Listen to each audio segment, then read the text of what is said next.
আসসালামু আলাইকুম বন্ধুরা, কেমন আছেন আপনারা সবাই?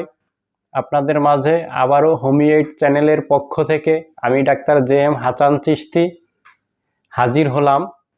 আজকের আলোচনার বিষয় সাদা আমাশয় রোগের লক্ষণ। তার আগে আবারও বলছি, যারা এখনও আমাদের চ্যানেলটি সাবস্ক্রাইব করেননি তারা দয়া করে সাবস্ক্রাইব করে নিন এবং পাশে থাকা বেল আইকনটি প্রেস করুন, পরবর্তী নতুন ভিডিও আসার সাথে সাথেই আপনার কাছে নোটিফিকেশনটি পৌঁছে যায়।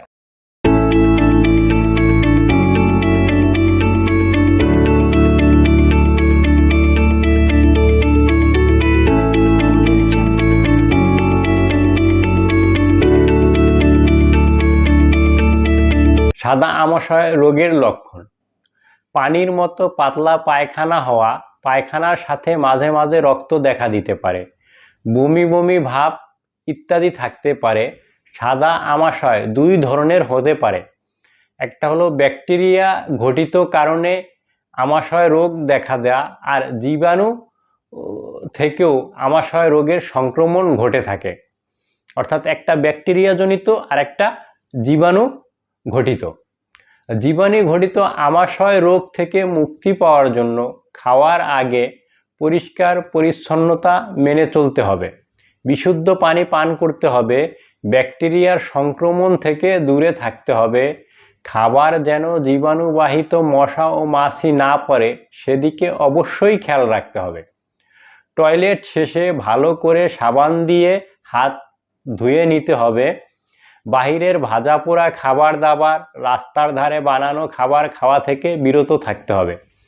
আমাশয় রোগ হলে বেশি করে তরল জাতীয় খাবার খেতে হবে, যেমন ডাবের পানি, ভাতের মাড়, উড়সেলাইন ইত্যাদি।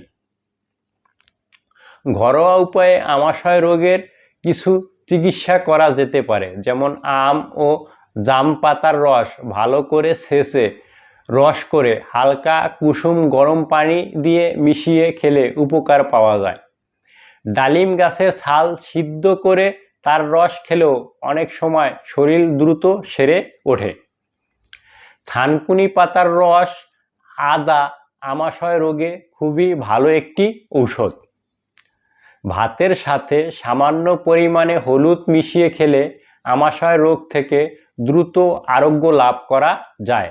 সাদা আমাশয় রোগে বেশি পরিমাণে আম বের হলে গোলমরিচ ভেঙে পানি দিয়ে মিশিয়ে খেলে দেহ থেকে আম বের হয়ে যায়।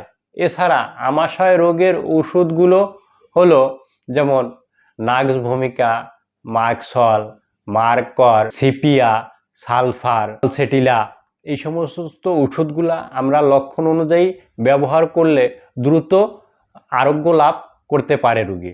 ধন্যবাদ সবাইকে। আমার এই ভিডিওটি আপনাদের ভালো লাগলে লাইক, কমেন্ট ও শেয়ার করে পাশে থাকবেন, হোমিওয়েডের সাথে থাকবেন।